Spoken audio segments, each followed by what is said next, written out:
What's up, fellas? So today I was thinking about reasons why you may do something, why you wouldn't do it. I was really just focusing on why you would, and I thought I'm gonna make a video. Unsurprisingly, I had a lot of thoughts about this, and you know what? While I'm at it, I'm just gonna throw together a couple slides. What's the worst that could happen? So with no further ado, we're gonna jump into it. Here's 11 reasons why. Reason number one: why not? And I'm being serious about this. A lot of times when we think about why we're going to do something, uh, why should I do this? Why did this set of circumstances happen? Why did this person say that? Why did it make me feel the way that it did? Why am I struggling with this? Why am I so good at this today? And there's an infinite potential number of reasons why like that could happen. A lot of times it's better if we take the perspective of why not, especially if it's like, why did this person say that? Well, why wouldn't they have done that? What did I do that prompted that response? Why did I feel that way? Uh, why would I do this thing? Why would I not do this thing? What's holding me back? This is a legitimate, I think, approach to solving a lot of these problems, is why not? It's also one of the rare times where you're taking a theoretically negative posture to something for what I would think would be positive results, right? You're not being negative per se, but you're starting with a why not. You're starting with an anti-thesis. This is a good problem solving technique, and I think it's also good to challenge yourself, right? Why not? So let's go to number two. And the summary of that one would be to change your perspective. For some reason, I didn't think my animations were going to work. I only do PowerPoint every single day, but glad they're working. Number two is they wouldn't expect it. And this is a good one because I think for myself personally, to become less predictable is the goal. I think the more unpredictable I am, oftentimes the more productive and just the better I am as a person. I think I want to make a strong caveat here, which is unpredictability is different than inconsistency. A lot of people think, why would I become unpredictable? Why would I want to be more unpredictable? If you were to put that on a resume, is an employer going to look at unpredictability and think, I want to hire this person? This person is more employable. Probably not. But I think that's a fallacy because really what somebody wants is a consistent person, not necessarily a predictable one. I think those are different. If you think about somebody who is looking to get married and that maybe it's a wife and she's evaluating a young man for his potential to be a husband, she's going to want somebody who is consistent. That's the key of what she's looking for, not necessarily a predictable husband. I would even go so far as to say if you're unpredictable in the right scenarios, that could be what a lot of people consider to be modern day romance. I'm not saying that that's healthy or correct. I'm not even commenting on any of those things. I'm just saying unpredictability is different than inconsistency. I would argue that you should be consistent.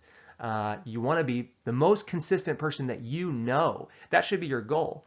But I would say you probably want to be the most unpredictable person that you know. That person is fun. That person exceeds expectations. That person routinely is probably funnier.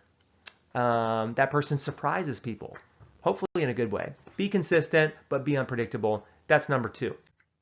Number three is jail might not be that bad. I have not tested this one. And so exercise at your own concern. There's a reason why there's 11 reasons. This one on its own in a vacuum is probably not super good. But do we know? Is jail that bad? Some people are dying to get back there. They get out of jail and they can't stay out. Is it that bad? Some people die in jail. I'm not willing to test this one currently because I am considering starting a family with my wife soon. I would like to be a present father, at least for right now. I'm going to try to be a present father. That's not a very funny joke. I'm going to be a present father. I'm going to try not to go to jail. But this point still stands until somebody can give me a good counter argument. I'm willing to hear it. I haven't heard one yet. Number four is Proverbs 20, verse 5. And I know what you're thinking. You might be thinking, fella, I'm not a Bible reader. That's fine. Proverbs is essentially a big collection of wise writings, wise teachings, poetry. So if you're going to quote Confucius, or you're going to talk about Chinese proverbs, if you're going to say like Benjamin Franklin said this, you can listen to a proverb, all right? What if this was just good Kanye lyrics? Think of it that way, all right? And for people who do read the Bible, still think of it that way. And Proverbs 20, verse 5 says, the purposes of a heart are deep waters, but one who has insight draws them out. This is pretty good. The Bible's saying, do you have that dog in you? Right? The purposes of a heart are deep waters. You can't stay in deep waters very long. That's probably not what it means. But here's what I'm taking it for, right? The purposes of the heart, your why is deep in there. But somebody who has insight draws them out, puts them into action, digs into themselves, finds that purpose within the deep waters, puts the pedal to the metal. Gas pedal time. Baller. Okay. Number 5, it feels better when it's hard. That's kind of a that's what she said. But I want us to focus. No. That is what she said. That's for sure what she said. It feels better when it's hard. That is what she said. But more than that, what I was getting at when I wrote this, is I was thinking to strive is to be alive. Although this is an amazing, that's what she said. And there's truth in that as well. Okay? We'd all agree on that. But to strive is to be alive. I've also heard it said this way: if it was easy, then everybody would do it. Maybe that's David Goggins. I don't know. Number 6 is details matter. And I would say subtitle to this is shout out to Jack Reacher. A pretty good movie. I didn't read the books. Apparently the movie did not stick to the books even 1%. The show's pretty good. I like the show. And I would say that it's a quality action show. I would also say it can be cheesy, but it feels classic. And then I would say to that maybe the slight cheesiness adds to the classicness. When we think of like the old school action movies that are really good, they're a little cheesy, they're a little campy, but they're classic. There's probably a relationship there that we could examine. That's another video. Number 7 is it's easier to find a reason not to do it. I read that wrong. It's easy to find a reason not to do it, but it's easier to find a reason it was worth it all along. Sit back on that for a minute. But for real, it's really easy to be like, I'm not going to work out today. I'm not going to go to this social event that I was invited to. I am not going to rotate my tires, even though winter is coming. It's easy to find reasons not to do it, but it's easier to find a reason it was worth it all along. How often do you regret when you actually put something into action, when you tried? And maybe it was a swing and a miss. How often do you regret that? You tried a 1-rep max and you didn't hit it. Do you regret trying it? No, because now you know where you're at. You got feedback and the effort feels good. Number 8 is consider fasting. And when I say fasting, I mean abstaining from something physical, whether it's food or something that you like to do, a routine, a habit, something that's important to you, to restore the pecking order of your whole self. And when I say the pecking order of your whole self, I'm talking about spirit, mind, some people might call that the soul, body. A lot of times we lead with our body, right? We think with our body. And you would fast, you would abstain, you would sacrifice a body thing temporarily to restore the order of how it was designed to be, right?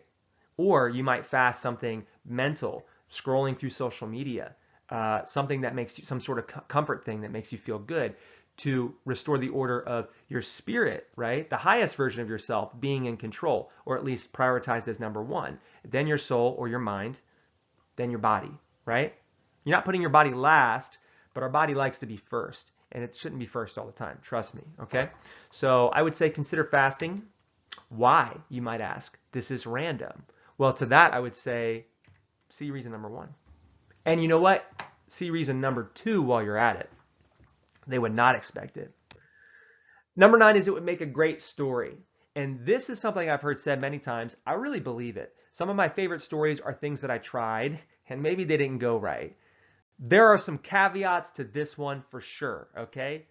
Some basic criteria would be you need to be alive to tell the story, all right? So don't get yourself killed in the process thinking it's going to be a great story. You need to be alive. You need to literally be able to communicate the story. That should be obvious. You need to be able to talk. You need to be able to communicate. You need to have friends or otherwise interested parties to tell the story to. Last one is other criteria as well. I don't know. Use common sense. I'm not your dad, is what I would add to that as well.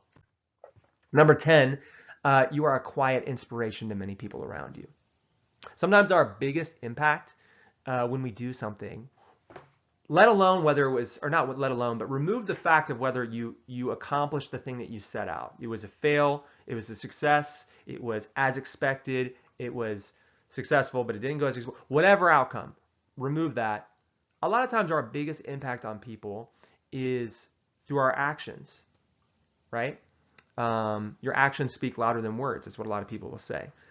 And I would say even more than that is the immeasurable, intangible impact we have on people who don't tell us that we have an impact on them. Maybe it's because they unconsciously don't know they're being inspired by you, or they feel like they relate to you. They don't have that self-awareness to know that's what's happening inside of their brains or their guts. Or maybe they are telling you, or they feel that, but they aren't telling you, right? So I would say you are a quiet inspiration to many people around you. A lot of times you should do something for reasons that are completely outside of what it means to you. That's a good one. Number 11 is studies show that effort feels good, right? And we can get into all the nitty gritty, and I would love to do that maybe in a different video. But we know that there's a dopamine response. It's related to a lot of our hormones. This sounds really similar to number 5, it feels better when it's hard. That's what she said. But that's comparing the perceived difficulty of a task, while this is talking about the effort that you exert and its reward system within yourself, right? So they're two sides of the same coin. They are intricately related to each other, the difficulty of something, and then how hard it was for you to do it, your effort level, and then how good that made you feel. We can't always measure with finality how hard something was. We can measure the dopamine response to a given amount of effort within an individual's mind. And studies show that effort feels good. What's more valuable to you? I think this is a way to make this practical. What's more valuable, the trophy or what the trophy represents? Another way of saying it is how you got the trophy. So if you were in a competition and you didn't do anything to win, but you won and you get handed the trophy, is it as valuable as if you won a competition, got no trophy, but you know what you did to get there and you know how you succeeded in that moment? That's up for you to decide. That's the video. That's my thoughts. If I have more thoughts, I will not share them. No, this is all you guys get for free.